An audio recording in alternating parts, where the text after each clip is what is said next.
Study Plexity JPSC and BPSC.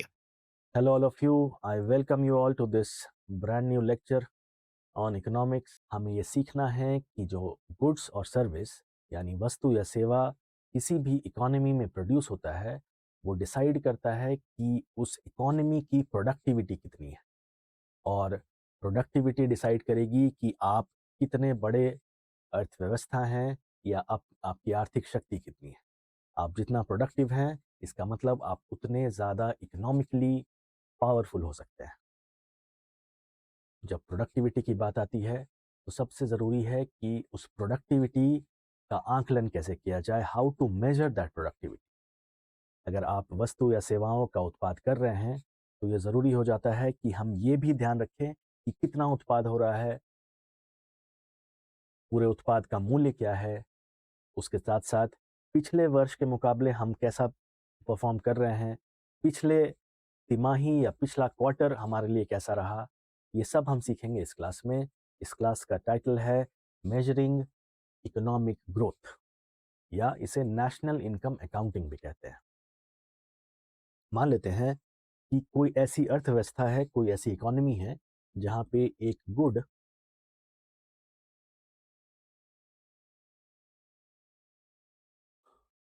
और एक service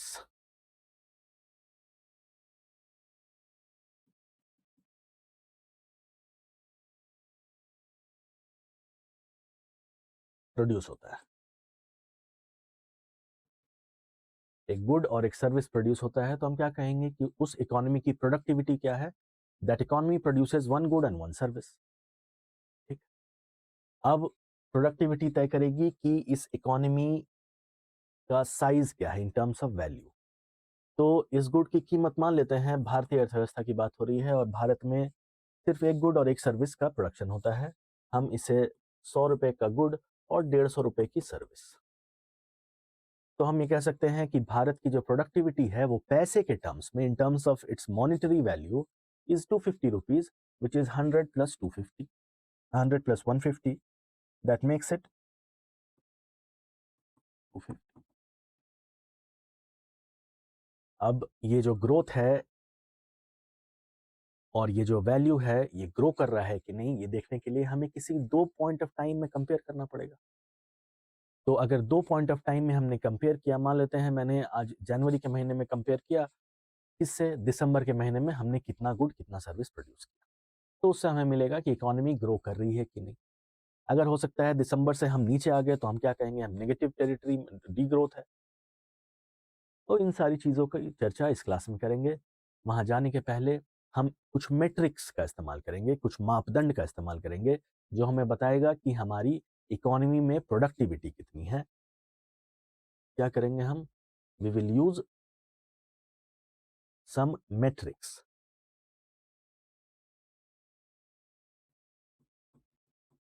we will use, हम किसी मापदंड का इस्तेमाल करेंगे ये सीखने के लिए कि हमारी क्यों ये मेट्रिक का इस्तेमाल कर रहे हैं, टू कैलकुलेट द प्रोडक्टिविटी, और आसान शब्दों में to calculate how much goods and services are being produced in the economy.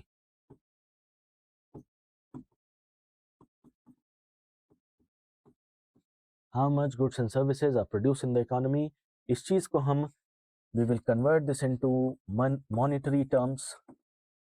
Monetary terms मतलब कितना प्रोड्यूस कर रहे हैं और उसका मूल्य क्या है, उसका मूल्य क्या है ये निकालने की कोशिश करेंगे। इससे हमें पता चलेगा कि हमारे देश की अर्थव्यवस्था की प्रोडक्टिविटी कितनी है, या कहीं की भी अर्थव्यवस्था की प्रोडक्टिविटी कितनी है। How much productive is your economy. इसके लिए हमें कुछ मैट्रिक्स की जरूरत है।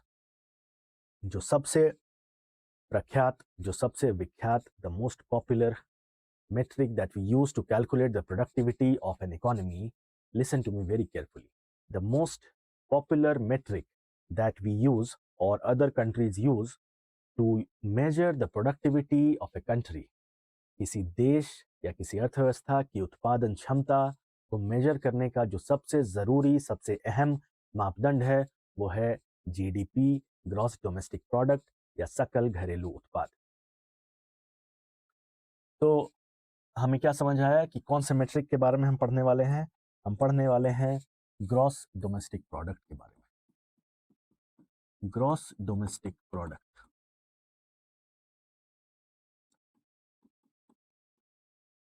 तो ये पूरी क्लास का केंद्र जीडीपी है और इसके साथ साथ इससे रिलेटेड जितनी भी अलग अलग मैट्रिक्स हैं और उन मैट्रिक्स के साथ जीडीपी का क्या रिश्ता है, इन सब चीज़ों को समझें।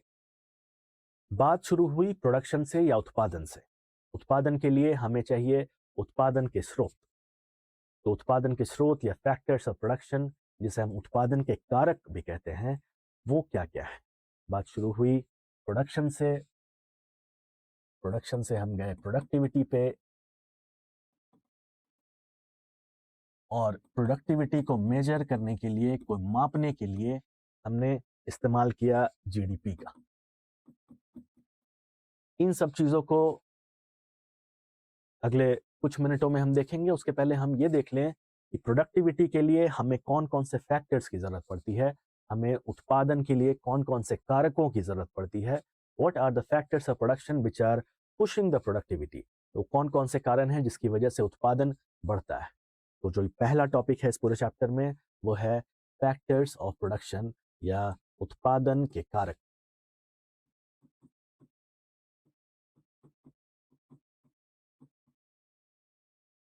जो सबसे पहला उत्पादन का कारक है वो है लैंड। एक बात का विशेष ध्यान रखेंगे कि जब इकोनॉमी में कोई टर्म का इस्तेमाल किया जा रहा है तो उसके शाब्दिक अर्थ से ज़्यादा ज़रूरी है कि हम किस कॉन्टेक्स्ट में उसका इस्तेमाल कर रहे हैं। जैसे हमने जो पहला उत्पादन का कारक देखा वो है लैंड। तो लैंड से सिर्फ ज़मीन की बात नहीं होगी। लैंड का मतलब हर वो natural resource, every naturally available resource that can facilitate production. प्राकृतिक रूप से उपलब्ध हर वो नेचुरल रिसोर्स, हर वो प्राकृतिक संपदा जो आपके उत्पादन की क्षमता को बढ़ा सकती है या उत्पादन को बढ़ा सकती है, उसे हम लैंड कहते हैं। दूसरा, लेबर। लेबर का मतलब सीधा है, या तो आप फिजिकल लेबर कर सकते हैं या आप मानसिक श्रम कर सकते हैं। मतलब आप कोई फिजिकल एक्टिविटी कर सकते हैं, this can be physical labour, और you can also do intellectual labour. या आप शारीरिक श्रम कर सकते हैं या वैचारिक श्रम कर सकते हैं। मैं भी एक उत्पादन का कारक, जब मैं आपको अभी पढ़ा रहा हूं, मैं जिस जमीन पर खड़ा हूं, ये एक नेचुरल रिसोर्स है। इस पे एक कमरा, एक क्लासरूम बना है जो इस जमीन पे ही बन सकता है। तो ये जमीन मेरे उत्पादन का एक कारक बनी। लेबर कौन सा है? मेरा एक इंटेलेक्चुअल लेबर है। मैंने सब्जेक्ट के बारे में कुछ पढ़ा, कुछ समझा, कुछ सीखा।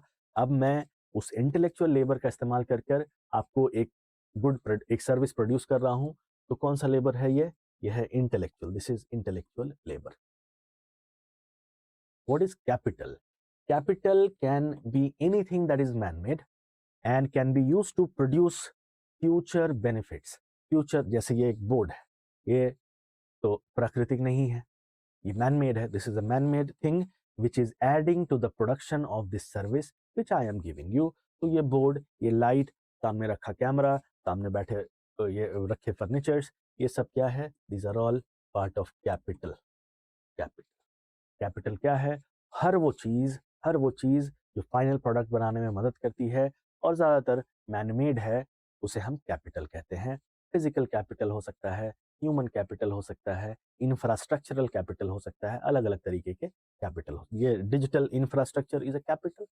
इस कैपिटल का इस्तेमाल करके मुझे इस सेवा का उत्पादन करने में आसानी हो रही है, तो ये भी एक कैपिटल है। चौथी चीज़ है एंटरप्राइज या एंटरप्रेन्योरशिप। इन तीनों चीज के मदद से और साथ में इनोवेशन और रिस्क उठा के एक एंटरप्रेन्योर इन सब चीजों का इस्तेमाल करके बेस्ट यूसेज में लाके एक सर्विस या एक गुड को प्रोड्यूस करता है, और इसीलिए एंटरप्राइज या एंटरप्रेन्योरशिप चौथा और इम्पॉर्टेंट फैक्टर ऑफ प्रोडक्शन है। क्या सीखा अभी तक हमने? हमने सीखा कि किसी भी देश की आर्थिक स्थिति को समझने के लिए उसकी प्रोडक्टिविटी को देखना जरूरी है। प्रोडक्टिविटी का मतलब उसकी उत्पादन की क्षमता को देखना जरूरी है। उत्पादन की क्षमता को जब हम देखेंगे और मापेंगे तो हम समझ में आएगा कि वो देश आर्थिक प्रगति पे है कि उस देश की दुर्गति है। तो जब प्रगति पे है तो हमें कुछ देखना पड़ेगा कि कितनी प्रगति पे है, उसका वैल्यू क्या है। वो सारी चीजें हमने समझी कि कैसे देखते हैं, मेट्रिक क्या होता है। लेकिन क्लास की जो पहली चीज है वो हम समझ रहे हैं उत्पादन की क्षमता या उत्पादन के कारक या फैक्टर्स ऑफ प्रोडक्शन। जब प्रोडक्टिविटी की बात हो रही है तो सबसे जरूरी है ये समझना कि वो उत्पादन के कारक कौन से हैं जिसकी मदद से हम उत्पादन करते हैं। तो land, labour, capital and enterprise, जो पहली चीज समझनी है आपको वो है फैक्टर्स ऑफ प्रोडक्शन। मुझे उम्मीद है कि आपको ये आसान सी बात समझ में आ गई। अब इन फैक्टर्स ऑफ प्रोडक्शन का इस्तेमाल करके we use these factors of production and we produce goods and services. हम इन फैक्टर्स ऑफ प्रोडक्शन का इस्तेमाल करते हैं और हम प्रोड्यूस करते हैं क्या? वस्तु या सेवा। अब इन वस्तु या सेवा को जब प्रोड्यूस करते हैं तो क्या होता है? हमारी देश में हम क्या कहेंगे? हमारे देश की प्रोडक्टिविटी बढ़ी, या this has added to the productivity of our country. हमारे देश के उत्पादन क्षमता में बढ़ोतरी हुई है। अब क्षमता में बढ़ोतरी हुई है, इसे मापने का कोई मापदंड होना चाहिए। बात समझिए, आपने बहुत मेहनत की, बहुत पढ़ाई की, 10 घंटे किताब लेके बैठे रहे, लाइब्रेरी में गए, कॉलेज में गए, ट्यूशन गए, कोचिंग आए, बहुत कुछ किया, मानसिक श्रम किया, परिश्रम किया, आपके घर वालों ने बहुत सपोर्ट किया, लेकिन आपने क्या पढ़ा, क्या बनाया, क्या प्रोड्यूस किया, क्या सीखा, उसे मापने के लिए एक मापदंड है जो कि आपका परीक्षा है। उसी तरीके से जब हमें किसी भी अर्थव्यवस्था में कंज्यूमर्स, प्रोड्यूसर्स, ट्रेडर्स, ये सब मिलके गुड्स एंड सर्विसेज को प्रोड्यूस कर रहे हैं फैक्टर्स ऑफ प्रोडक्शन का इस्तेमाल करके, तो जो प्रोड्यूस हुआ वो कितना हुआ, क्या हुआ, वो देखने के लिए एक मेट्रिक की जरूरत है, एक मापदंड की जरूरत है। जैसे आपका रिजल्ट आपका मापदंड है, उसी तरीके से जीडीपी इसका मापदंड है कि आपके देश की, आपकी अर्थव्यवस्था की प्रोडक्टिविटी कितनी है। क्या होता है GDP? GDP is gross domestic product and is the total final value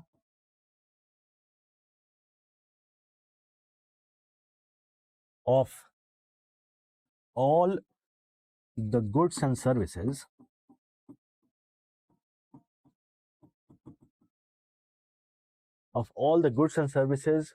produced within a country in a specified time period.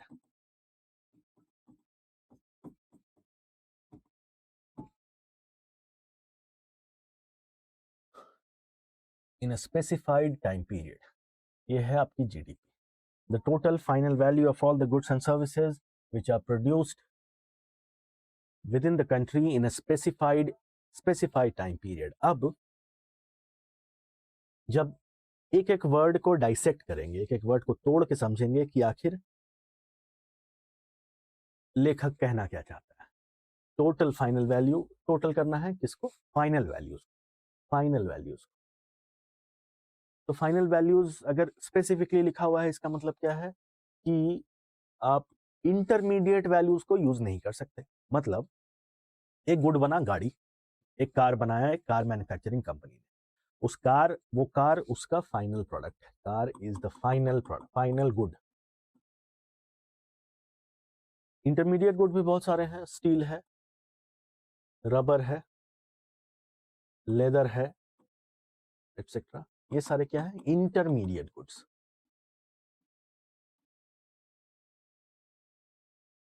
ये भी तो गुड्स हैं। तो क्या हम इसका इस्तेमाल करेंगे जीडीपी को निकालने में? नहीं। क्यों? क्योंकि जब हम उसका इस्तेमाल करेंगे तो बात समझिए कि डबल काउंटिंग हो जाएगी। आपने लेदर का भी पैसा जोड़ा और आखिरी में गाड़ी की भी कीमत जोड़ ली। इससे क्या होगा? Double counting. 100 रुपए का लेदर भी है और वो 100 रुपए गाड़ी के प्राइस में सम्मिलित है, तो आप उसे अलग से जोड़ने की जरूरत नहीं है। इसीलिए बहुत ही एक्सप्लिसिटली यहाँ लिखा है कि फाइनल वैल्यू होना चाहिए, फाइनल वैल्यू होना चाहिए। अगली चीज, ऑफ ऑल, जितने गुड्स एंड सर्विसेज प्रोड्यूस हो रहे हैं सबको जोड़ना है। गुड्स तो मतलब समझते हैं आप, सर्विसेज का भी मतलब समझते हैं।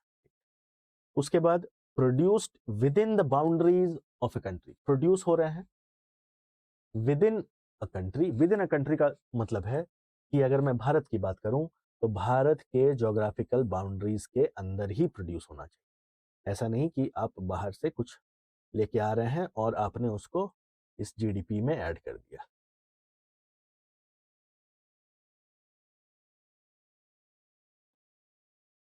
If it is produced within the geographical boundaries of the country, the goods or the services needs to be produced within the geographical boundaries of the country, then only it qualifies to be accounted for when we are calculating the GDP. तो produced within का मतलब within the geographical boundaries. Within का सीधा मतलब within means within the geographical boundaries.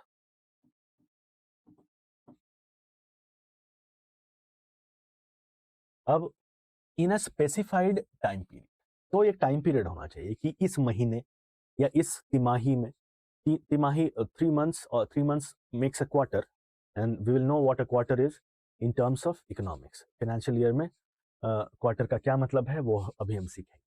और एक specified period में होना चाहिए, मतलब एक साल में हो, एक महीने में हो, जो भी हो, एक स्पेसिफाइड टाइम पीरियड दिया जाए। It can be a year, it can be a month, it can be a quarter of a financial year. तो जीडीपी क्या है? It is the total final value.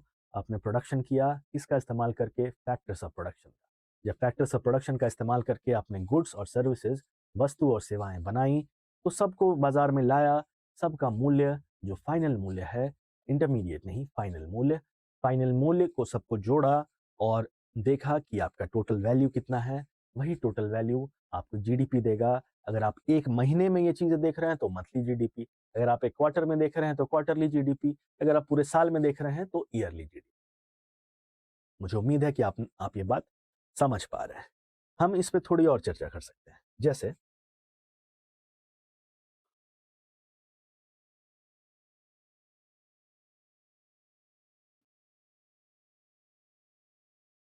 मैं आपसे कुछ सवाल पूछने की कोशिश करूंगा और आप अपना जवाब दर्ज करें। मान लेते हैं कोई इंडियन नेशनल, इंडियन नेशनल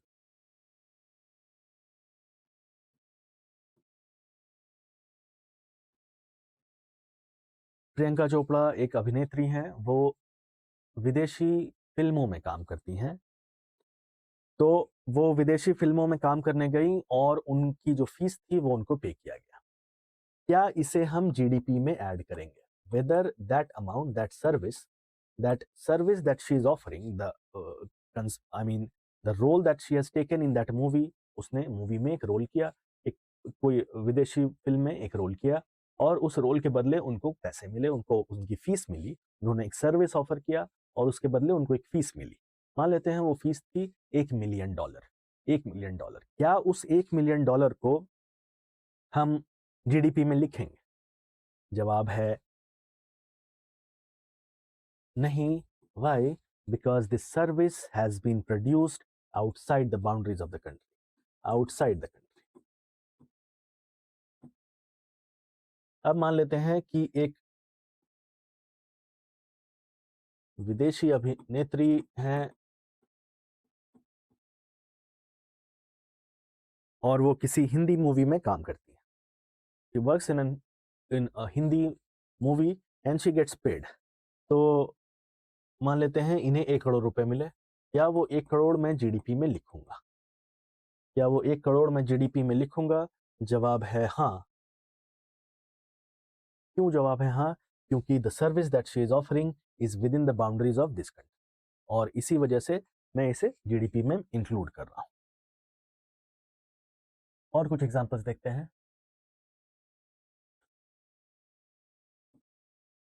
मान लेते हैं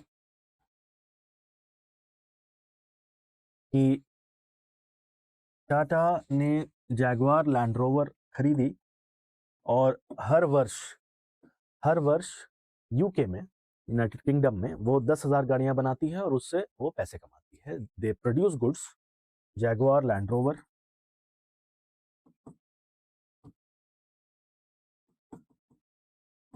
टाटा ने ये कंपनी खरीद ली तो इसकी कंपनी है। ये क्या करते हैं ये लोग, ये यूनाइटेड किंगडम में गाड़ियां बनाते हैं और गाड़ियां बेचते हैं। तो वो गुड को प्रोड्यूस करने से इन्हें $10 मिलियन मिलता है। क्या उसे हम जीडीपी में लिखेंगे? Whether should we write that in the GDP? Answer is again no. Why? Because the good has been produced outside the country, not within the country. अब मान लेते हैं कि एप्पल इंडिया में एक मैन्युफैक्चरिंग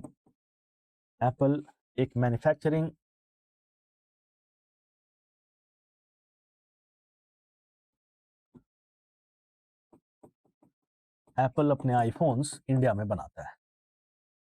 क्या उसे हम जीडीपी में ऐड करेंगे? हाँ, because the production activity is taking place within the boundaries of this country. Yes, we will add that in the GDP of the country because the actual production is happening within the geographical boundaries of our country. Yes, ये बात समझ में आई?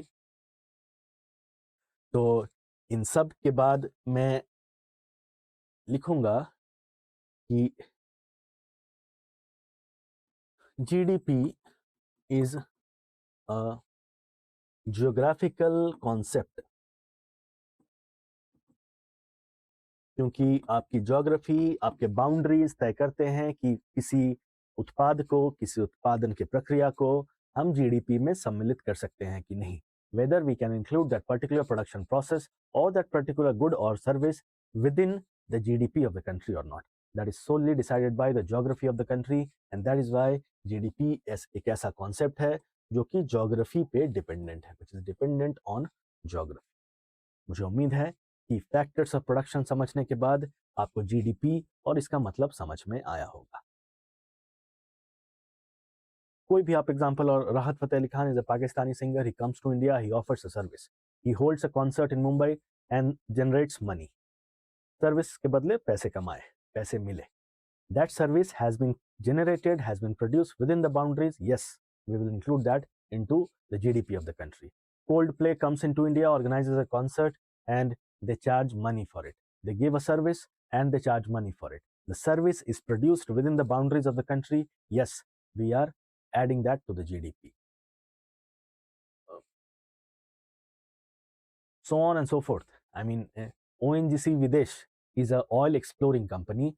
ONGC एक oil and natural gas corporation, आपको पता होगा, इसका एक फॉरेन विंग है जिसे हम ONGC विदेश कहते हैं। वो किसी दूसरे देश में जाके उनके लिए तेल निकालने के लिए, क्रूड ऑयल एक्सप्लोर करने के लिए मदद करता है उनकी, और उसके बदले उसको पैसे मिलते हैं। क्या उसे हम जीडीपी में ऐड करेंगे? बिल्कुल नहीं, क्योंकि वो जो सर्विस है that is being produced outside the country. मुझे उम्मीद है कि आप ये बात समझ पा रहे हैं। अगर आपने ये बात समझ लिया है तो आप इस चैप्टर में एक कदम आगे बढ़ चुके हैं। अगर नहीं समझा है ये बात तो आप फिर से इस पूरे सेक्शन को देख सकते हैं। आगे बढ़ेंगे। GDP growth. ग्रोथ क्या होता है? ग्रोथ मेजर करने के लिए, अगर आपको ग्रोथ मेजर करना है तो आप किसी दो पॉइंट ऑफ टाइम की बात करते हैं। मान लेते हैं कि आप एक छात्र हैं, आप पढ़ाई करते हैं, आप परीक्षार्थी हैं, आपके बैचलर्स के सेमेस्टर सेकंड के एग्जाम्स हुए हैं, और आपको देखना है कि वेदर एम आई ग्रोइंग और नॉट, क्या मेरे मार्क्स में वृद्धि हो रही है या नहीं। उसके लिए आप क्या करेंगे या क्या करेंगे? सेमेस्टर 2 को सेमेस्टर 1 से कंपेयर करेंगे। अगर इसमें आपके 78% मार्क्स थे, इसमें 80% मार्क्स हैं, तो आप बोलेंगे यस आई एम ग्रोइंग। ऐसा भी हो सकता है कि आपके यहाँ पे 78% थे, यहाँ आते आते 75% हो गए, तो क्या बोलेंगे? There is a negative growth in my marks, और there is a de growth. उसी तरीके से जीडीपी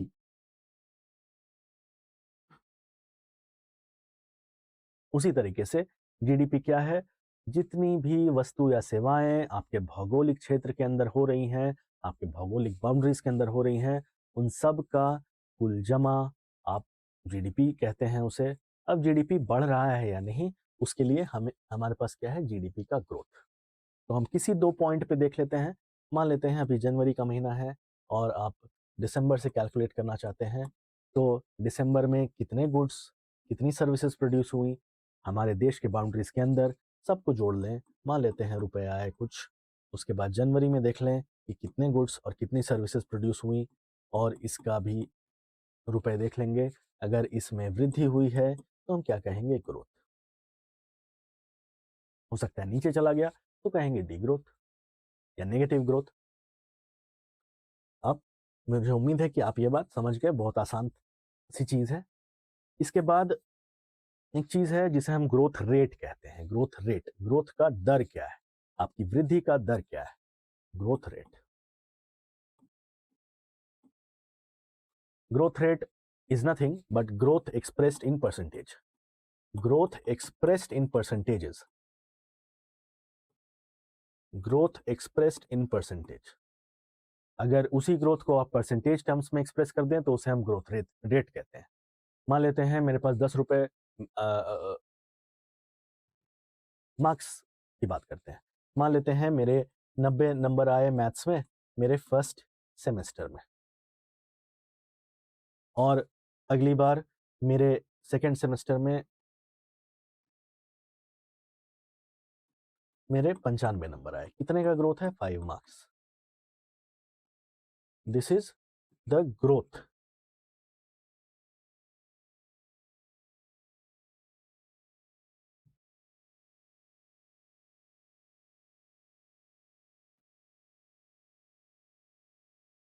ये मेरा ग्रोथ।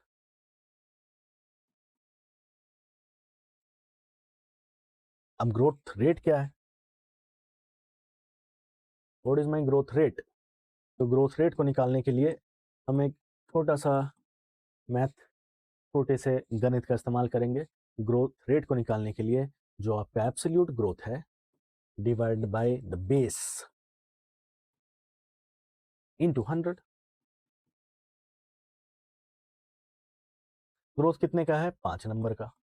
बेस कितना था, 90। 90 पे ही तो ग्रो किया आपने, तो बेस वही है 90 into 100।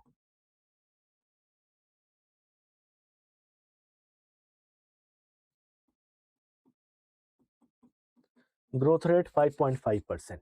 This is your growth rate. What is the absolute growth? Absolute growth is 5 marks. Growth rate क्या है, 5.5%। यहां से आप एक चीज सीखें, ये है बेस। अब ये बेस कितना बड़ा रोल अदा करता है ग्रोथ रेट में, वो आपको समझ आएगा। यहाँ पे मैं आपको एक एग्जांपल देता हूं, और मान लेते हैं कि मेरी तनख्वाह 100 रुपए,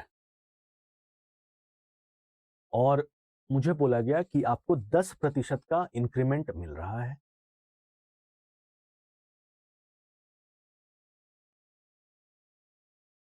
10% की वृद्धि मिल रही है, आपको बोनस मिल रहा है, आपकी सैलरी में इंक्रीमेंट मिल रहा है। तो 10% से बढ़ के 100 रुपए से बढ़ के मेरी सैलरी कहाँ चली गई, 110। हो सकता है ये पहला इंसान जिसका नाम है ए, दूसरा आदमी है जिसका नाम है बी, इसकी सैलरी है 1000 रुपए। 1000 रुपए से बढ़ के इसे बोला गया कि आपको 1% का इंटरेस्ट मिल रहा है।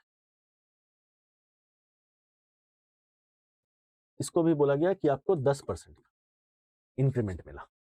इसकी सैलरी कितनी हो गई, 1100 रुपए। कैसे हो गई आप समझते हैं। मुझे उम्मीद है कि आपको बेसिक मैथ में दिक्कत नहीं है, इकोनॉमिक्स में दिक्कत होगी तो हम तो साथ हैं ही। 100 का 10% बढ़ा, 10 रुपए बढ़ गए इसके, 10 रुपीज प्लस 10 हो गया। इसका 10% बढ़ा तो 100 हो गया। क्या आप ये देख पा रहे हैं कि दोनों में रेट सेम था, लेकिन दोनों के बेस अलग होने की वजह से, दोनों के base different bases yield different results. तो जब ग्रोथ को देखते हैं तो हम बेस का खास ख्याल रखते हैं आपको पता होगा, आप अगर मैं आपसे एक सवाल पूछूं कि भारत का सबसे गरीब राज्य कौन है, गरीब राज्य बिहार। बिहार का growth rate 23%। Bihar has registered a growth rate of 23%. Why? Because the base is so small that even a little increment shows that the rate is too high. मैं फिर से आपको ये समझाने की कोशिश करता हूँ। एक कर्मचारी है, एक वर्कर है, जिसको मैंने बोला कितनी सैलरी, 100 रुपये। मैंने बोला आज से तुम्हारी सैलरी 10% 10 रुपये बढ़ गई, ठीक है। तो इसकी सैलरी बढ़ा के मैंने कर दिया 110। इसने कैलकुलेट किया कि परसेंटेज इंक्रीमेंट कितना हुआ, क्योंकि घर जाके बताना भी है कि इतना परसेंट का इंक्रीमेंट हुआ। जब इसने परसेंट कैलकुलेट किया तो परसेंट कैसे करते हैं, चेंज बाय बेस इंटू 100, 10%। एक दूसरा वर्कर है, मैंने पूछा कितनी सैलरी, इसने बोला 1000 रुपये। मैंने बोला तुमको भी 10 रुपये का इंक्रीमेंट, 10 रुपये। जब इसने कैलकुलेट किया तो 10/1000 इंटू 100, 1%। गौर करने लायक बात यह है कि दोनों का इंक्रीमेंट 10 रुपये हुई हुआ था, पर इसका ग्रोथ रेट 10% है, जबकि इसका ग्रोथ रेट बस 1% है। क्यों? क्योंकि दोनों के बेसेस अलग हैं। इसका बेस 100 है और इसका बेस 1000 है। क्या आप ये बात समझ पा रहे हैं कि बेस के अलग होने से ग्रोथ रेट में बहुत बड़ा बदलाव दिख सकता है। इसलिए जब ग्रोथ रेट की बात हो तो बेस को जरूर ध्यान में रखें, क्योंकि बेस एक इफेक्ट लेके आता है और इसी इफेक्ट को हम बेस इफेक्ट कहते हैं। इसी इफेक्ट को we call it base effect. ठीक, तो हमने बेस इफेक्ट देख लिया, हमने जीडीपी ग्रोथ देख लिया, जीडीपी का ग्रोथ रेट। अब देखते हैं कंपैरिजन कैसे करते हैं और सीजनैलिटी क्या होती है। सबसे पहले देखते हैं कंपैरिजन। ये कंपैरिजन कैसे किया जाए। कंपैरिजन करने के लिए आपके पास 2-3 तरीके हैं। या तो आप मंथली कंपेयर करें, जैसे जनवरी के जीडीपी, जनवरी में जितना भी उत्पादन हो रहा है सब गुड्स एंड सर्विसेज को जोड़ दें एक साथ, और दिसंबर में जितना उत्पादन हुआ था उससे कंपेयर कर लें। आप आगे जा रहे हैं या पीछे खिसक रहे हैं वो आपको समझ में आ जाए। कंपैरिजन का दूसरा रास्ता यह है कि हम एक साल को पूरा लें। ध्यान दें, आपको शायद ये बात पता भी होगी, फाइनेंस में या इकोनॉमी में फाइनेंशियल ईयर लिया जाता है, फाइनेंशियल ईयर। और ये शुरू होता है कब? ये शुरू होता है 1 अप्रैल से और ये चलता है 31 मार्च तक, 12 महीने। मतलब कि फाइनेंशियल ईयर अगर मैं 2025-26 की बात करूं तो ये फाइनेंशियल ईयर शुरू हुआ था 1 अप्रैल 2025 को और खत्म होगा 31 मार्च 2026 को। 12 महीने। अब इन 12 महीनों को हम 4 अलग अलग क्वार्टर्स में डिवाइड करते हैं। इन 12 महीनों को हम 4 अलग अलग क्वार्टर्स में डिवाइड करते हैं। Is divided into 4 different quarter. उसे हम क्या कहते हैं? Quarter number 1, quarter number 2, quarter number 3, quarter number.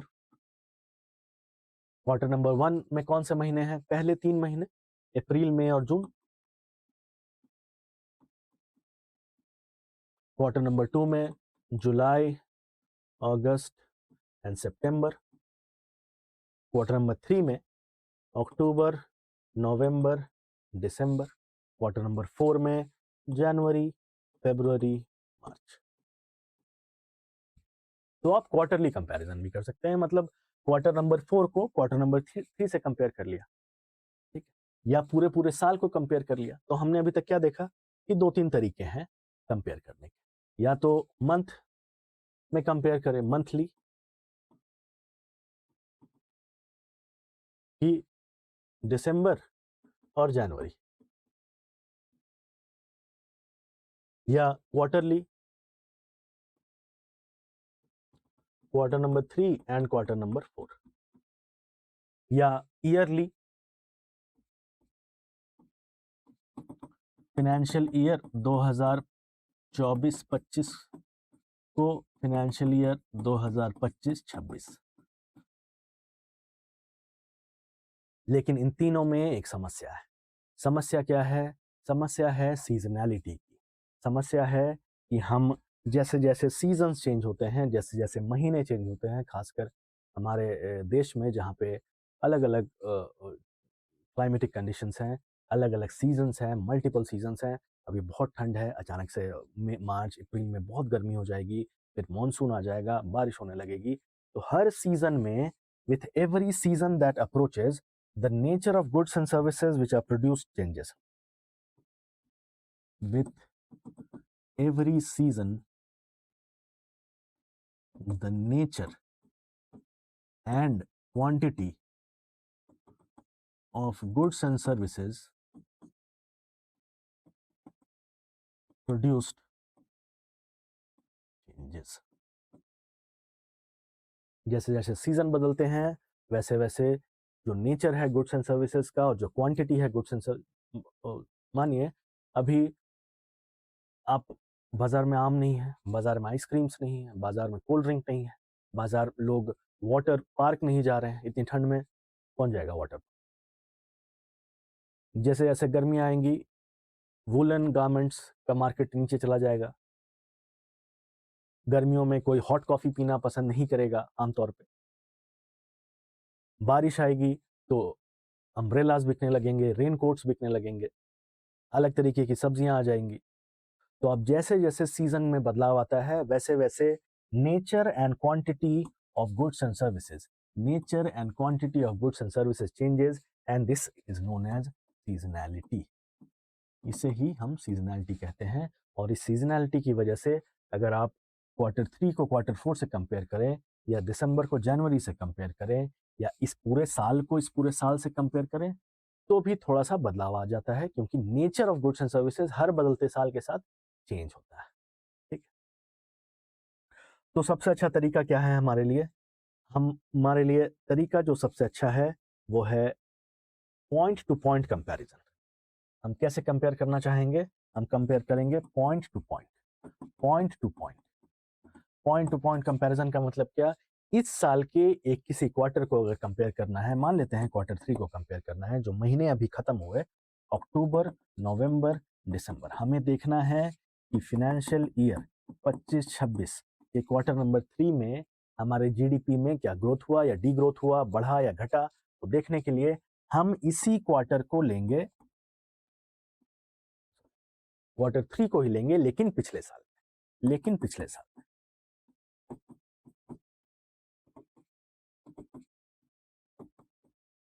इसे पॉइंट टू पॉइंट कंपैरिजन, बहुत बार लूजली क्वार्टरली कंपैरिजन भी बोल देते हैं, बट आप कोशिश करें इसे पॉइंट टू पॉइंट कंपैरिजन कहें। इसमें सीजनैलिटी का खतरा कम है, क्योंकि Q3 में इस बार हम जो खा पी रहे हैं, हम जो गुड्स एंड सर्विसेज प्रोड्यूस कर रहे हैं, वो एग्जैक्टली सेम होगा जैसा कि Q3 में पिछले साल हो रहा था, पिछले फाइनेंशियल ईयर में हो रहा था। तो कंपैरिजन में हमने क्या क्या बातें सीखी? हमने सीखा कि फाइनेंशियल ईयर क्या होता है, मंथली, क्वार्टरली, ईयरली कंपैरिजन क्या होता है, पॉइंट टू पॉइंट कंपैरिजन किसे कहते हैं। इसके साथ साथ हमने एक और चीज सीखी जिसे हम सीजनैलिटी कहते हैं।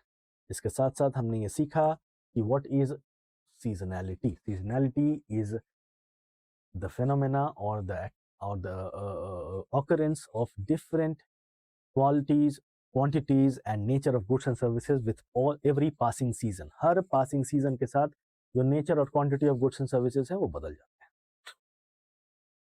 ठीक। इसके आगे चलें तो अब आते हैं ग्रॉस नेशनल प्रोडक्ट की तरफ। हमने अभी तक देखा था gross domestic product. National product का मतलब the total final value of all the goods and services produced by nationals of a country, produced by nationals of a country। मतलब अब अगर प्रियंका चोपड़ा किसी विदेशी मूवी में काम करती हैं और उसके बदले जो उन्हें फीस मिलती है वो भी हम इसमें ऐड करेंगे, इसीलिए इसका नाम ग्रॉस नेशनल प्रोडक्ट है। या फिर जैकलिन फर्नांडिस को जो फीस मिलती है क्या वो ऐड करेंगे? बिल्कुल नहीं, because she is not an Indian national. उसी तरीके से एप्पल अगर यहाँ पे कुछ प्रोड्यूस करता है तो उसे जीडीपी में तो भले ऐड कर रहे हैं पर जीएनपी में ऐड नहीं करेंगे क्योंकि वो एक विदेशी कंपनी है। उसी तरीके से अगर Tata owned Jaguar land rover UK में जाके गाड़ियां बनाती है और उसके बदले पैसे कमाती है, उसे हम भारत के जीएनपी में ऐड करेंगे, बल्कि जीएनपी में ऐड करेंगे क्योंकि वो टाटा एक इंडियन कंपनी है, they are Indian registered company. मुझे उम्मीद है कि आपको ये बात समझ आई। बेसिक अंतर क्या है? GDP is a geographical concept where this GNP is a citizenship oriented concept। जिस देश के नेशनल्स या उस देश के सिटीजन्स ये काम कर रहे हैं, प्रोड्यूस कर रहे हैं गुड्स एंड सर्विसेज, उनको इसमें ऐड किया जाता है। ठीक है, अब मैं आपसे कुछ सवाल पूछूंगा, अगर आप इनका जवाब दे पा रहे हैं, ये आपको खुद से टेस्ट करना है कि आप ये जवाब दे पा रहे हैं कि नहीं। अगर आप दे पा रहे हैं तो आप जीडीपी जीएनपी समझ रहे हैं। मान लेते हैं कि एक जर्मनी और a German owned car manufacturing company has a manufacturing unit. इसका एक कंपनी है, कार बनाती है, पर वो जर्मन कंपनी, और मैन्युफैक्चरिंग यूनिट जो है, जो जहां पे उत्पादन हो रहा है, जो फैक्ट्री है, वो फैक्ट्री इसने लगाया है अमेरिका में। और कार के उत्पादन से कुछ पैसे आते हैं, मान लेते हैं कुछ डॉलर्स में कुछ पैसे आते हैं। ये डॉलर किसके जीडीपी में लिखा जाएगा और किसके जीएनपी में लिखा जाएगा? जीडीपी मैं यहां लिखूं और जीएनपी यहां लिखूं। आप मुझे ये बताएंगे कि जीडीपी में किसका नाम लिखूं मैं यहाँ पे, किसके जीडीपी में ऐड होगा? ये प्रोडक्शन कहाँ पे हो रहा है? What is the geographical location where the production is taking place? The production takes place within the boundaries of US and that is why we will write this within the GDP of US.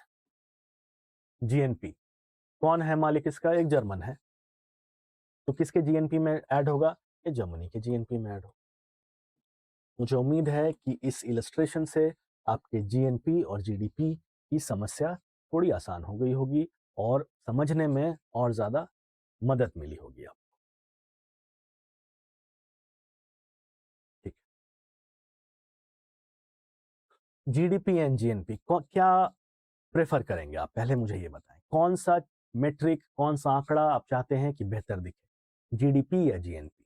GDP या GNP? मान लेते हैं कि अगर GDP ज्यादा है, GDP ज्यादा है, तो इसका मतलब है कि आपके ज्योग्राफिकल बाउंड्रीज के अंदर प्रोडक्शन हो रहा है। इससे क्या होता है कि आपके टैक्सेस बढ़ते हैं, जीडीपी शुड बी हायर। दूसरा, अगर आपके डोमेस्टिक बाउंड्रीज के, आपके ज्योग्राफिकल बाउंड्रीज के अंदर प्रोडक्शन हो रहा है, इससे एक चीज और होता है कि आपको इंपोर्ट करने की जरूरत नहीं है। जब घर में ही प्रोड्यूस हो रहा है तो आप इंपोर्ट क्यों करेंगे? और जब आप इंपोर्ट नहीं करते हैं या कम करते हैं तो आपके इंपोर्ट का बिल नीचे आता है। तीसरी चीज, क्यों GDP should be greater than GDP? अगर GDP is greater than GNP है तो इंडिया जैसे देश के लिए क्यों बेहतर है? क्योंकि अभी भी हमें टैक्स कलेक्शन को बढ़ाना है, हमें अपने इंपोर्ट बिल को कम करना है। इसके साथ साथ अगर प्रोडक्शन आपके ज्योग्राफिकल बाउंड्रीज के अंदर हो रहा है तो इससे एक और चीज होती है कि आपको एम्प्लॉयमेंट अपॉर्चुनिटीज मिलती है। अगर एप्पल भारत में प्रोड्यूस कर रहा है, मैन्युफैक्चर कर रहा है, तो ऐसा तो नहीं कि अब सब अमेरिकी को लेके आएगा, वो यहाँ पे लोगों को रोजगार देगा, तो आपका अनएम्प्लॉयमेंट भी नीचे जाता है। अब बेरोजगारी कम होती है क्योंकि आपको रोजगार मिलता है। ठीक, कुछ और एग्जांपल्स देखते हैं जिससे और भी चीजें क्लियर हो। जैसे एक मान लेते हैं एक ऐसा देश है जैसे सिंगापुर,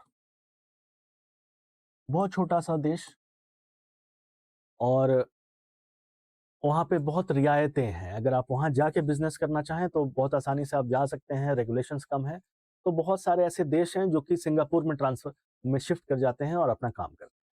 आप मुझे बताएं कि सिंगापुर के लिए जीडीपी और जीएनपी के आपस का रिश्ता कैसा होगा?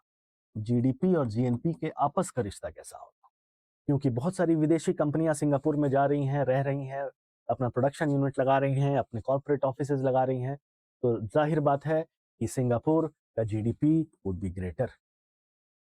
उसी तरीके से अगर एक दो एग्जांपल्स और लें, जापान बहुत छोटी सी कंट्री है, आइलैंड कंट्री है, और बहुत बड़े बड़े मल्टीनेशनल कंपनीज जापानीज हैं। मतलब कि वो व्यापार, कंपनीज भले ही जापानीज हो, लेकिन वो व्यापार दूसरे देशों में सेटल करके कर रही है। They have shifted to other locations. तो if I ask you about the relationship between the GNP and GDP of Japan, what will be your answer? बहुत सारी जापानीज कंपनीज हैं जो जापान के अंदर नहीं है, छोटा सा देश है, जोग्राफिकल कॉन्स्ट्रेंट्स है, जगह कम है। तो क्या किया कंपनियों ने? जापानीज कंपनीज भले हैं, पर वो अलग अलग जगह पे जाके अपने प्रोडक्शन के प्लांट्स लगाती हैं, वहीं काम करती हैं। ऐसे देशों के लिए GNP will be greater than GDP. कुछ ऐसे भी देश हो सकते हैं जो ना कहीं बाहर जाते हैं, जिनके लोग बाहर नहीं जाते, वो बाहरी लोगों को अंदर नहीं आने देते, जैसे क्लोज्ड इकोनॉमी होती है। जैसे क्लोज्ड इकोनॉमी होती है, वो ना बाहर के लोगों को अंदर आने आके व्यापार करने देते हैं, ना खुद ही बाहर जाते हैं। ऐसा हुआ करता था भारत के साथ भी। बहुत 1991 के रिफॉर्म्स के पहले एक क्लोज्ड इकोनॉमी मानी जाती थी भारत, और यहाँ भी हम बाहरी व्यापारियों को नहीं आने देते थे। हम खुद भी बाहर जाने से बहुत सारे रेगुलेशंस थे, डिस्करेज किया जाता था। तो in a closed economy,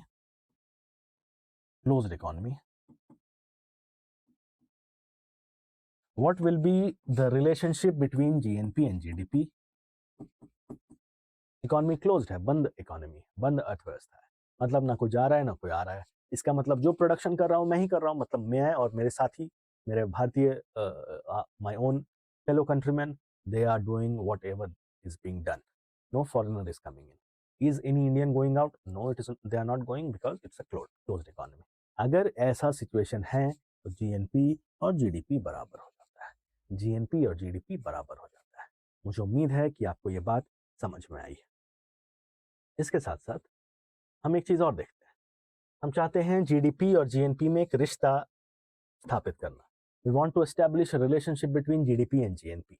what shall I do? I just want to write GNP and GDP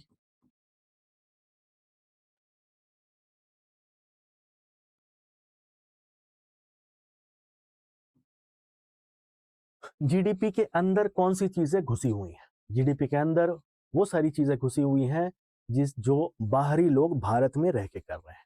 Adnan Sami, he is now an Indian citizen. Atif Aslam, Rahat Fateh Ali Khan Bharat में आते हैं, एक कॉन्सर्ट करते हैं। कोल्ड प्ले भारत में आता है, कॉन्सर्ट करता है। और भी बहुत लोग हैं जो भारत में आके कॉन्सर्ट करते हैं। मैं कॉन्सर्ट इसलिए बोल रहा हूँ क्योंकि आप उससे ज्यादा कनेक्ट कर पाते हैं। और भी दूसरी चीजें हैं, विदेशी कंपनियां हैं जो भारत में आके प्रोडक्शन करती हैं। तो जीडीपी के अंदर वो सारी चीजें घुसी हुई हैं। अगर मुझे जीडीपी और जीएनपी के बीच में एक रिलेशनशिप लिखना है, तो मुझे जीडीपी से वो चीज निकालनी पड़ेगी, पहले निकाल के अलग करूंगा। माइनस इनकम बाय फॉरेनर्स, चलेगा? जीडीपी से ये मैंने सब्ट्रैक्ट किया। क्यों सब्ट्रैक्ट किया? क्योंकि जीडीपी के अंदर वो घुसा हुआ है। उसी तरीके से जीएनपी के अंदर से अगर मैं वो इनकम निकाल दूं जो भारतीय लोग या भारतीय कंपनियां विदेशों से कमा रही है, minus income by Indians abroad, तो ये भी कोरा कागज हो गया, ये भी कोरा। इससे मैंने जो विदेशी चीजें थी, जो विदेशी लोग या विदेशी कंपनियां जो कमा रही थी, यहाँ जो प्रोड्यूस कर रही थी, उसे निकाल दिया। जीएनपी से जो भारतीय बाहर जाके कमा रहे थे अब्रॉड से, उसे निकाल दिया। जब इन दोनों को निकाल दिया तो हम यहाँ पे इक्वल टू का साइन लिखते हैं। अब ध्यान से समझिए इसको। दो चीजों को बराबर करना है, दो चीजों को बराबर करना है। तो इनमें जो जो एक्स्ट्रा चीजें हैं वो मैंने निकाल दिया। अब ये दोनों चीजें बराबर हो। इसमें एक्स्ट्रा क्या है? जो फॉरेनर्स यहाँ पे रह के प्रोड्यूस करके पैसे कमा रहे हैं। इसमें एक्स्ट्रा क्या है? जो इनकम इंडियंस तो कमा रहे हैं लेकिन भारतीय बाजार से नहीं, बाहर से, वो दोनों चीजों को बाहर निकाल दिया। इसको थोड़ा अरेंज कर लेते हैं। GNP is equal to GDP, ये उधर जाएगा तो प्लस होता है, ये बताने की जरूरत अगर पड़े तो मुश्किल है। इनकम बाय इंडियंस अब्रॉड, और ये पहले से साहब तो है यहाँ पे, income by foreigners, in minus income by foreigners in India. ध्यान से देखें इसको, जीएनपी क्या किया मैंने, जीएनपी से एक्स्ट्रा चीजें निकाली, जीडीपी से एक्स्ट्रा चीजें निकाली और इसको थोड़ा सा रीअरेंज किया। जीएनपी बराबर जीडीपी, इसको उधर ले गए, प्लस में हो गया, plus income by Indians abroad, ये माइनस तो माइनस ही रहा, minus income by foreigners in India. अब इस पूरी चीज को मैं लिखूंगा which implies GNP is equal to GDP plus, इसे इस पूरे ब्रैकेट को हम कहते हैं net factor income from abroad. क्या कहते हैं? Net factor income from abroad. Net factor income from abroad. यहां से हमें क्या मिला? यहां से हमें जीएनपी और जीडीपी के बीच एक रिलेशनशिप। मुझे उम्मीद है कि आप जीडीपी और जीएनपी को अच्छे से समझ पा रहे हैं, आप ग्रोथ को समझ पा रहे हैं, आप ग्रोथ रेट को समझ पा रहे हैं, आप बेस ईयर को समझ पा रहे हैं, आप कंपैरिजन समझ पा रहे हैं, उसके साथ साथ आप सीजनैलिटी को समझ पा रहे हैं, आप पॉइंट टू पॉइंट कंपैरिजन को समझ पाते हैं, आप फिनेंशियल ईयर, क्वार्टर्स, इन चीज़ों को समझ पा रहे हैं। आप ये भी समझ पा रहे हैं कि जीडीपी बेहतर रहना हमारे देश के लिए क्यों ज़रूरी है। आप ये भी समझ पा रहे हैं कि जीएनपी और जीडीपी के बीच में आपसी रिश्ता क्या है। अगर यहाँ तक आप समझ चुके हैं, भरोसा करिए आपने बहुत इंपॉर्टेंट चीज़ें जो आपके फाउंडेशंस को बहुत स्ट्रांग करेंगी इकोनॉमी में, उन चीज़ों को समझ लिया है। आगे बढ़ें। फैक्टर कॉस्ट, ध्यान है आपको, हमने पढ़ा था factors of production. Factors of production पढ़ा था, आपको ध्यान होगा सबसे पहले स्लाइड में। Factors of production, factor cost is the cost which is incurred by the factors of production, as simple as that. Factor cost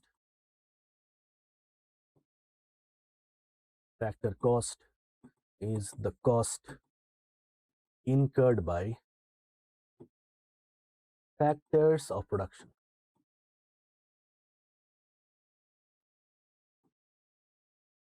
Factor cost is the cost incurred by factors of production. और अलग तरीके से समझने के लिए हमें ये भी कर सकते हैं, cost at the gate of the factory. अगर किसी फैक्ट्री में कुछ प्रोड्यूस हो रहा है, कोई गुड, कोई सर्विस प्रोड्यूस किया जा रहा है, तो फैक्ट्री गेट पे जो कॉस्ट लगे उसे हम फैक्टर कॉस्ट कहते हैं। Cost at the gate of the factory, cost, ये याद रखने के लिए, कॉस्ट एट द गेट, और फैक्ट्री गेट का मीनिंग कुछ और हो जाएगा, चलिए मैं इसे गेट ऑफ द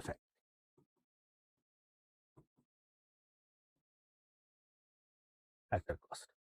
आप एक चीज और समझे कि सब्सिडीज, हो सकता है सरकार ने, आपने कोई उद्योग चलाया और सरकार के द्वारा आपको कोई सब्सिडी मिली, हो सकता है factor cost has got subsidies embedded into it.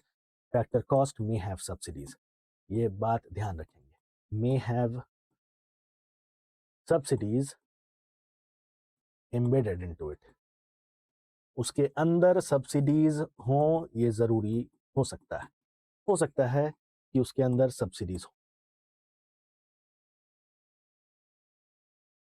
क्या है factor cost? Factor cost is the cost incurred by the factors of production. Land के बदले आप क्या रेंट दे रहे हैं, लेबर के बदले आप क्या वेजेस दे रहे हैं, कैपिटल के बदले क्या प्रॉफिट निकाल रही है फैक्ट्री ओनर, और एंटरप्राइज के बदले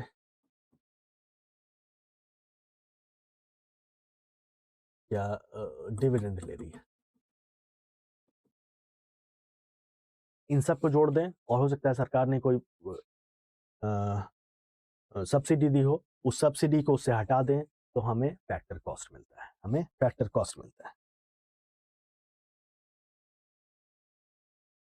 और हो सकता है कि सब्सिडीज उसमें एम्बेडेड हो, ये हमने समझ लिया। फैक्टर कॉस्ट के अंदर ही सब्सिडी हो, कुछ कुछ पैसे लगे, लैंड चार्जेस मैंने कुछ रेंट दिया, वेजेस पे किए, प्रॉफिट्स देखा, कैपिटल पे क्या इंटरेस्ट जनरेट हो रहा है, और जो एंटरप्राइज है वो आपको क्या प्रॉफिट दे रहा है, वो क्या प्रॉफिट दे रहा है, इन सबको जोड़ा। हो सकता है सरकार ने मुझे 10,000 रुपए की सब्सिडी दी कि हाँ भाई तुम ये प्रोड्यूस कर रहे हो तो यू डिजर्व दिस सब्सिडी, तो उस फैक्ट्री के गेट पे वो सब्सिडी भी तो उसमें सम्मिलित है, तो फैक्टर कॉस्ट के अंदर ही सब्सिडी होती है, ये बात ध्यान में रखें। Market price, what is market price? Market price कि अब ये वस्तु बन गई, अब ये बाजार में बिक रही है, तो मार्केट प्राइस में टैक्सेस जुड़े होते हैं। इस चीज का खास ख्याल रखेंगे कि मार्केट प्राइस के अंदर टैक्सेस होते हैं। कौन से taxes? Indirect taxes. Market price has taxes embedded into it. कौन से tax? Indirect tax. Indirect tax, indirect tax का मतलब क्या? टैक्सेस के बारे में तो हम पढ़ेंगे डिटेल में, अभी के लिए समझ लीजिए इनडायरेक्ट टैक्सेस का मतलब, बेस्ट एग्जांपल है GST.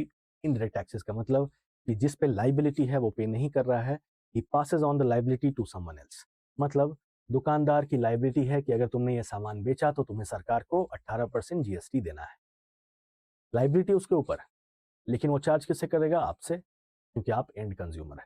Then he transfers that liability upon on to someone else, it is known as indirect tax. तो मार्केट प्राइस के अंदर इनडायरेक्ट टैक्सेस एम्बेडेड होते हैं, ये बात ध्यान में रखना है। ग्रॉस वैल्यू एडेड, मैं ग्रॉस वैल्यू एडेड के पहले फैक्टर कॉस्ट और मार्केट प्राइस में एक रिश्ता स्टैब्लिश कर लेते हैं। Factor cost and market price. Factor cost क्या है? मैंने आपको बताया, the cost incurred by all the factors of production. Market price क्या है? जब वस्तु या सेवा बाजार में जाती है तो उस पर इनडायरेक्ट टैक्स लग जाता है और फिर वो बाजार में बिकती है। तो फैक्टर कॉस्ट से अगर मैं सब्सिडी निकाल दूं, क्योंकि यही तो एक्स्ट्रा एलिमेंट है उसमें, this is the extra element which you have in factor cost, और मैं मार्केट प्राइस से from market price I subtract the indirect taxes, I subtract indirect taxes from market price.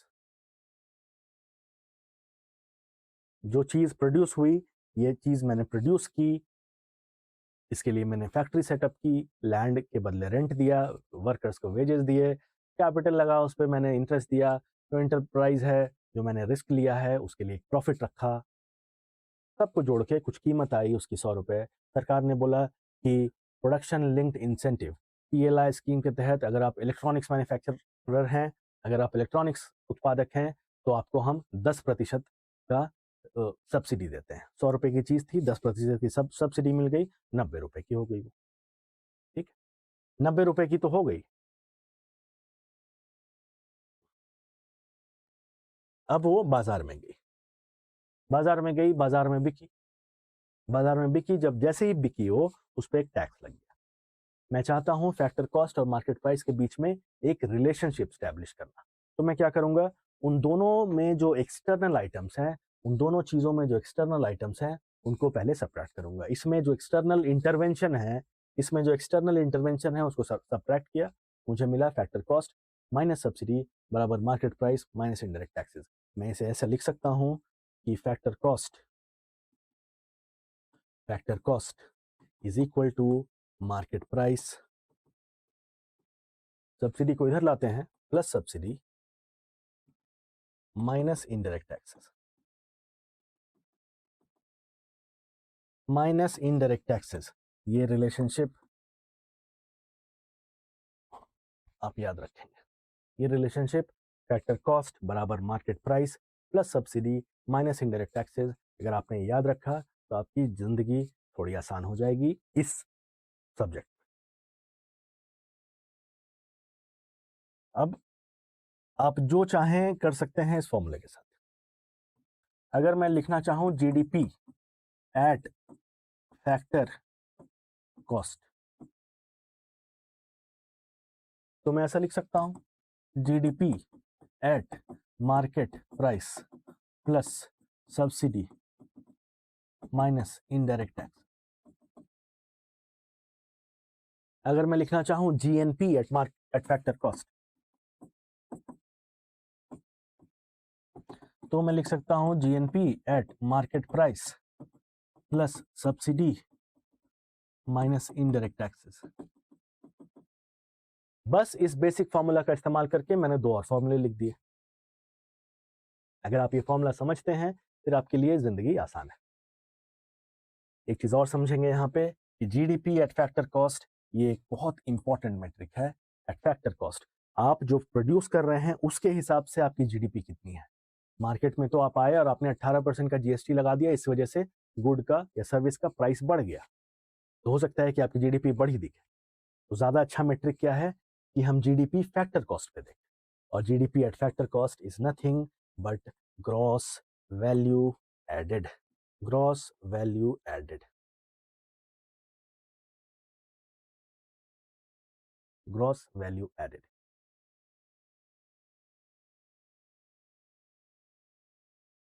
What is gross value added? Gross value added is nothing but GDP at factor cost. What does it displays? It displays the value of goods and services at factor cost. Gross value added. इसके आगे चले तो हमें gross value added यही है जो हमने देख लिया। डेप्रिसिएशन क्या होता है? Depreciation is the wear and tear. मैंने एक फैक्ट्री लगाई, फैक्ट्री में प्रोडक्शन हो रहा है, फैक्ट्री में प्रोडक्शन होते होते होते होते फैक्ट्री में वियर एंड टियर हो गया।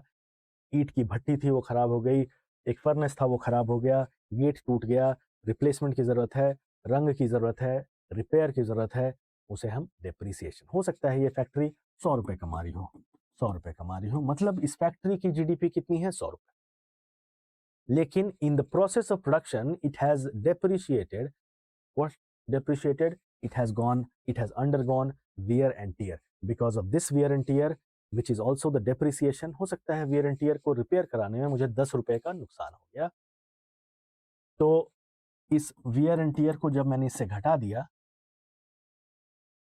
तो मुझे कुछ मिलेगा। अभी मुझे क्या मिल रहा था? फैक्ट्री की जीडीपी, वो है 100 रुपए। ये क्या है? फैक्ट्री का डेप्रिसिएशन। जीडीपी तो 100 मिला, लेकिन उस जीडीपी तक जाने के क्रम में आपने 10 रुपए का लॉस लिया। यहाँ पे टूट गया सामान, खराब हो गया सामान, कुछ भी हो सकता है। मान लेते हैं मैं आपसे बात कर रहा हूँ, मैंने आपसे कुछ फीस ली है, आपसे फीस ली है, और इस क्रम में मैंने ये बोर्ड खराब हो गया, गॉड फॉरबिड बोर्ड खराब हो गया, तो इस जो I am exchanging a service with you and in this process the board I had to repair the board, तो वो जो पैसे लगे उसमें, that is what is depreciation. तो ये जीडीपी है, जीडीपी से अगर हम डेप्रिसिएशन माइनस कर दें तो हमें एक जीडीपी से अगर हम डेप्रिसिएशन माइनस कर दें तो हमें जो मिलता है उसे हम बोलते हैं NNP, net national product. Net national product,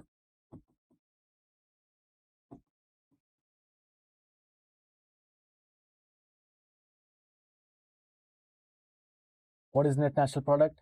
net national product is equal to GDP, sorry, net domestic product. How can it be national? Net domestic product, net domestic product. क्योंकि प्रिंसिपल क्या है, सिद्धांत क्या है कि जब भी ग्रॉस में से डिप्रिसिएशन माइनस हुआ हमें नेट मिलता है। तो ग्रॉस डोमेस्टिक प्रोडक्ट में से डिप्रिसिएशन माइनस हुआ तो क्या मिलेगा? Net domestic product. ठीक है, अगर जीएनपी में से डिप्रिसिएशन माइनस करें, अगर ग्रॉस नेशनल प्रोडक्ट में से डिप्रिसिएशन माइनस करें तो हमें क्या मिलेगा? बहुत आसान है, ग्रॉस नेशनल प्रोडक्ट, जब भी ग्रॉस में से डिप्रिसिएशन माइनस होता है हमें क्या मिलता है? नेट। तो gross national product minus depreciation gives you net national, net national product. ठीक है, अब अगर मैं नेट नेशनल प्रोडक्ट को फैक्टर कॉस्ट पे लिखूं क्या लिखूंगा, बराबर नेट नेशनल प्रोडक्ट एट वही फॉर्मूले का इस्तेमाल करके जो हमने फैक्टर कॉस्ट और मार्केट प्राइस के लिए लिखा था। Net national product at factor cost is equal to net national product at market price plus subsidies minus indirect taxes. Plus subsidies minus indirect taxes. जो बात ध्यान देने लायक है वो है कि national income is nothing but the metric that we have just calculated. Net national product at factor cost. NNP at factor cost. These three are one and the same.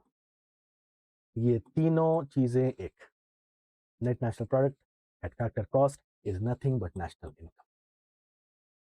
तो जब नेशनल इनकम की बात होगी, UPSC ने 2014 में एक सवाल पूछा, which of the following best describes national income, and one of the options was net national product at factor cost. एक छोटी सी चीज देखेंगे यहाँ पे जिसे हम पर कैपिटा इनकम कहते हैं। पर capita income, per capita income is nothing but national income by total population.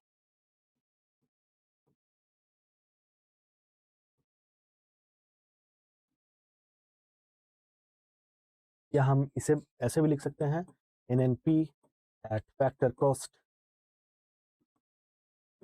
by total population.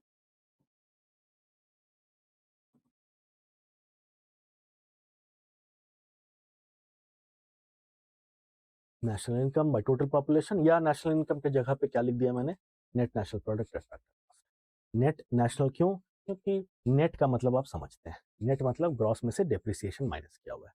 Factor cost का मतलब आप समझते हैं, the cost incurred by all the factors of production and it has some bit of subsidies into it by total population.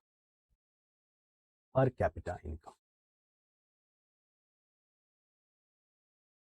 इस lecture में हमने शुरू किया प्रोडक्टिविटी से, किसी देश के उत्पादन की क्षमता से। किसी देश के उत्पादन की क्षमता डिपेंड करती है उत्पादन के कारकों पर।